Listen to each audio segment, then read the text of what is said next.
Assalamualaikum warahmatullahi wabarakatuh. Perkenalkan, nama saya Roin Uswatun Hasanah, kelas 5D. Di sini saya akan menjelaskan tugas Masailul Fikih, yaitu memahami historitas fikih yang diampu oleh Bapak Kholis Firmansyah. Yang pertama yaitu historitas fikih. Al-Quran dan hadis Nabi Shallallahu Alaihi Wasallam dalam Islam menempati posisi sentral dalam kajian yang merupakan sumber peradaban. Aspek sosio-kultural yang melatar belakanginya pewahyuan tidak membatasi cakupan kandungannya. Bahkan, teks Al-Quran melampaui batas-batas eksternal partikular yang melatar belakanginya. Masyarakat Muslim di Indonesia berbeda dengan masyarakat Muslim di Mekah, Madinah, dan wilayah lainnya. Di Indonesia, Islam ditampilkan oleh penganutnya dengan beragam corak. Pendekatan dakwah yang diterapkan oleh para wali songo di Jawa berbeda dengan pola pendekatan yang dilakukan para datuk di Sulawesi Selatan. Akibat dan pengaruh pola dakwah yang dilakukan oleh para wali dan para datuk telah berimplikasi secara signifikan terhadap kultur keislaman masyarakat Islam di Jawa dan di Sulawesi Selatan. Di Indonesia, terdapat banyak mazhab fikih yang berkembang. Setidaknya ada 5 mazhab fikih, bahkan lebih dari itu. Yang kedua yaitu stagnasi tasyrik Islam. Kondisi sosio-historis merupakan variabel yang tidak dapat dinafikan dalam melihat fikih. Hal ini senada dengan kaidah usul fikih atau hukum berputar atau lahir dan berubah. Bersama dengan ada tidaknya yang idealnya, fikih menjadi instrumen bagi manusia untuk sampai kepada kehendak Tuhan atau syar'i, dan manusia tidak diperalat oleh fikih. Tetapi faktanya seringkali fikih ditempatkan dan dijunjung tinggi melebihi Al-Quran dan As-Sunnah. Atas nama perbedaan mazhab, suatu kelompok ada kalanya rela melontarkan kalimat mengkafirkan kelompok lain. Firman Allah Quran Surat An-Nisa ayat 93 bahwa darah, harta, kehormatan, dan harga diri seorang muslim adalah tidak halal. Dan begitu, dakwah harus merujuk kepada prinsip Quran Surat An-Nahl ayat 125, yakni mewujudkan saling pengertian dan saling menghormati. Dan idealnya dilakukan komunikasi dan diskusi atau mujadalah dengan cara yang sejuk, elegan, dan terbaik atau ahsan. Secara ideal, aturan formal diekspresikan dengan nilai-nilai atau value akhlak. Hukum dalam Islam dibagi menjadi 3. Yang pertama yaitu hukum iktiqodiyah, yaitu hukum yang berkaitan dengan hal-hal yang wajib diyakini oleh orang-orang mukallaf atau yang terbebani dengan hukum, yang meliputi kepercayaan kepada Allah, malaikat, kitab-kitab, para rasul, dan hari akhir. Yang kedua yaitu hukum khuluqiyah, yaitu hukum-hukum yang bertalian dengan hal-hal yang wajib atas orang-orang mukallaf, menyangkut kewajiban yang harus dilaksanakan dan larangan yang wajib ditinggalkan. Yang terakhir yaitu hukum amaliyah atau praktis yang bertalian perkataan dan perbuatan mukallaf serta tata cara melaksanakannya. Yang ketiga yaitu fenomena fikih generasi awal. Pada masa Nabi Shallallahu Alaihi Wasallam, manusia hidup tanpa masalah. Namun, kehadiran Nabi dapat menjadi rujukan yang terpercaya karena ia merujuk pada wahyu yang turun. Pasca wafatnya Rasulullah Shallallahu Alaihi Wasallam, tidak jarang sahabat melakukan ijtihad karena tantangan hidup dan kondisi sosial historis sudah berbeda dengan masa Nabi Shallallahu Alaihi Wasallam. Terjadilah perbedaan pandangan di kalangan sahabat, khususnya kalangan Khulafaur Rasyidin. Padahal jarak antara mereka, baik zaman maupun tempat, masih terbilang sangat dekat dan belum ada generasi yang menyentarainya. Hukum Islam dimulai dengan suatu masa pembentukan dan pembinaan secara langsung oleh Rasulullah SAW terhadap generasi pertama kaum muslimin dengan segala kompleksitasnya. Pada masa Rasulullah SAW, hukum Islam atau fikih merupakan respon aktif Al-Quran terhadap persoalan-persoalan yang muncul. Pada zaman sahabat, zaman segera setelah berakhirnya masa tasyrik, sekaligus merupakan embrio ilmu yang pertama. Pada masa sahabat, mereka harus merujuk kepada Al-Quran, hadis, dan ijtihad. Para sahabat merespon situasi yang ada dengan mengembangkan pemahaman fikih mereka, merujuk kepada nas-nas agama atau dengan menggunakan ra'yu melalui prosedur ijtihad mereka. Situasi dan kondisi terus berubah seiring dengan perkembangan zaman yang ada. Maka periode selanjutnya juga dibutuhkan solusi yang tepat terhadap permasalahan yang muncul, tepatnya pada masa tabi'in. Masalah-masalah terus muncul memasuki era tabi'in. Masalah pun bertambah yang meminta adanya gerakan ijtihad dinamis. Banyak persoalan masyarakat yang muncul yang belum pernah muncul pada masa Nabi SAW dan para sahabat. Yang keempat adalah fenomena fikih di masa pembentukan mazhab. Menurut ahli sejarah, pembentukan hukum Islam memandang bahwa mazhab-mazhab yang dibangun oleh para imam mazhab lahir dalam kitaran pengaruh politik penguasa. Kepentingan politik diduga turut berpengaruh dalam memberi corak dan karakter fikih-fikih yang lahir dari mereka. Mereka yang tercatat misalnya Maliki, Hanafi, Syafi'i, Hambali, Ja'fari lahir dalam kitaran kekuasaan politik dinasti Abbasiyah. Selain kontribusi ulama-ulama mazhab ini yang demikian besar, juga sekaligus menjadi salah satu faktor yang secara signifikan mewariskan ikhtilaf yang berkepanjangan. Imam mazhab yang pertama yaitu Abu Hanifah, yang kedua yaitu Imam Malik, yang ketiga yaitu Al-Imam Al-Syafi'i, dan yang terakhir yaitu Ahmad ibnu Hambal.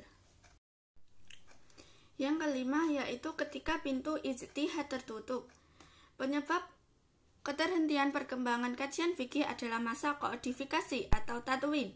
Gerakan tadwin atau kodifikasi di satu sisi merupakan upaya untuk menyimpan khazanah ilmu para ulama, tetapi di sisi lain menjadi penyebab ulama berikutnya merasa cukup dengan apa yang telah tersedia. Mereka merasa tidak perlu melakukan penelitian dan pengkajian ulang terhadap sejumlah masalah baru dan aktual yang muncul. Aktivitas yang menggantikan ijtihad adalah tradisi menyarah kitab-kitab fikih dan kitab-kitab hadis. Pada masa itu berkembang tradisi diskusi mazhab antara ulama penganut mazhab yang satu dengan ulama yang lain saling menyerang. Mereka menulis karya hanya untuk mempertahankan mazhab yang dianutnya disertai dengan penyerangan terhadap mazhab yang lainnya. Akibat ikhtilaf atau fiqhiyah furu'iyah tumbuh subur sebagai kontribusi besar dari ulama penganut mazhab tertentu.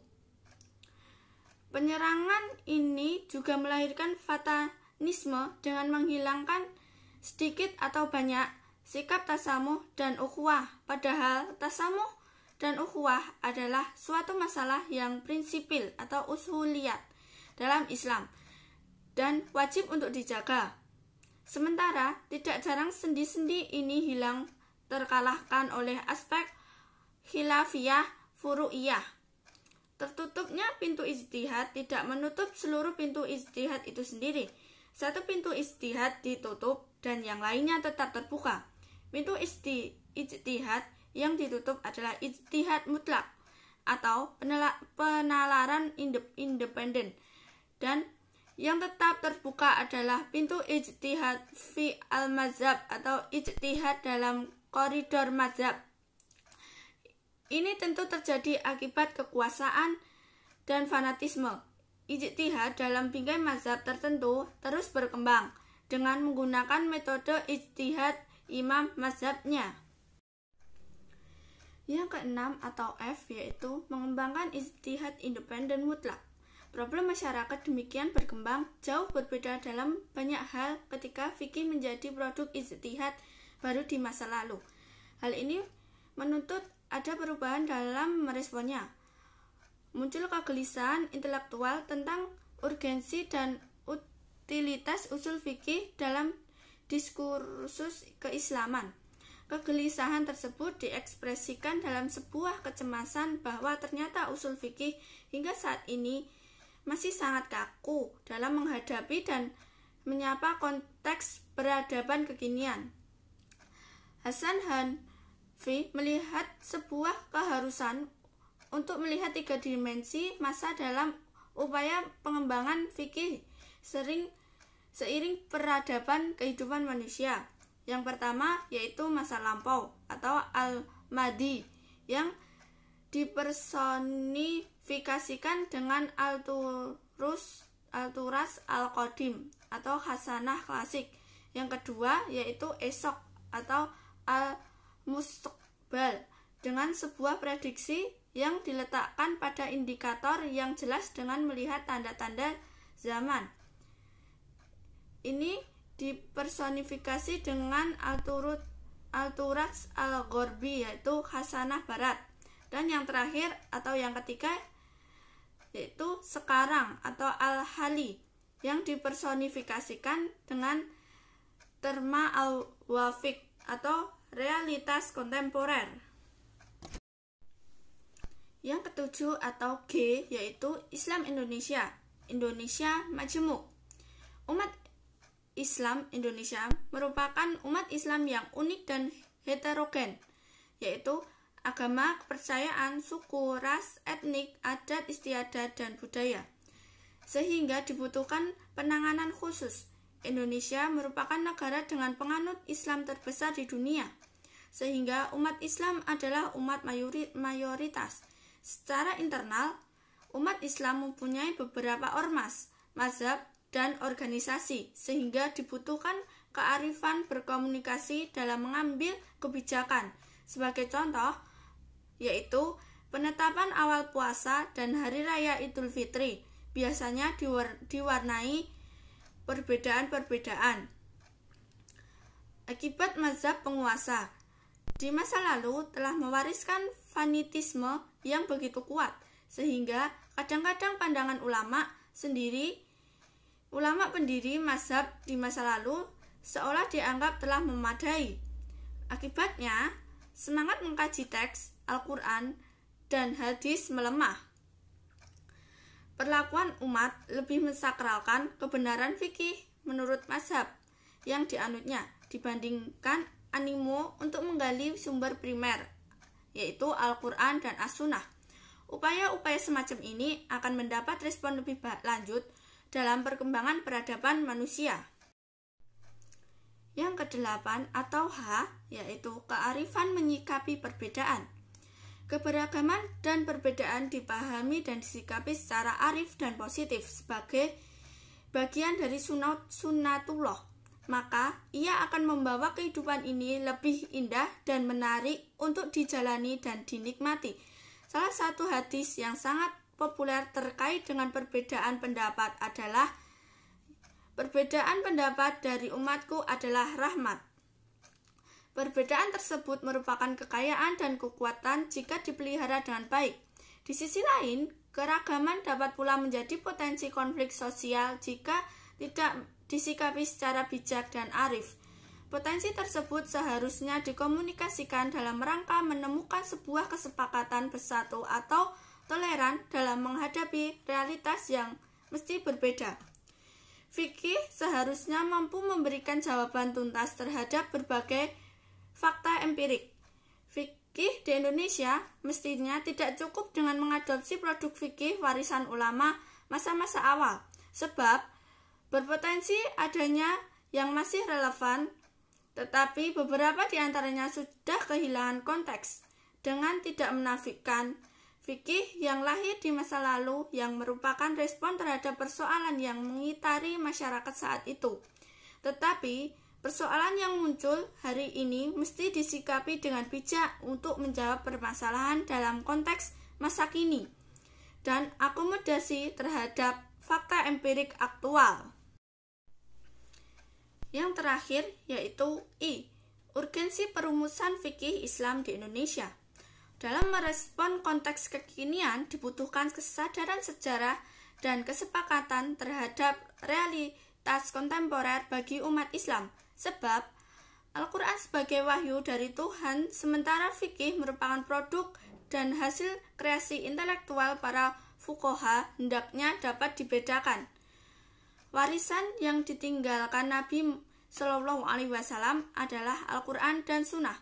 Ulama fikih atau fuqaha idealnya mewariskan cara memahami Al-Quran dan Sunnah, dan bukan semata-mata pada produknya saja. Membaca fikih harus disertai dengan kesadaran historis. Mengapa? Karena upaya mendekati fikih ini yang tidak kalah pentingnya dari yang lainnya, yaitu pendekatan sejarah. Terjadinya distori dan manipulasi sejarah akan berdampak negatif dalam pengambilan kesimpulan hukum-hukum fikih. Harus dipahami bahwa produk-produk pemahaman dan hasil ijtihad ulama variabel berpengaruh terhadap produk pemahaman mereka.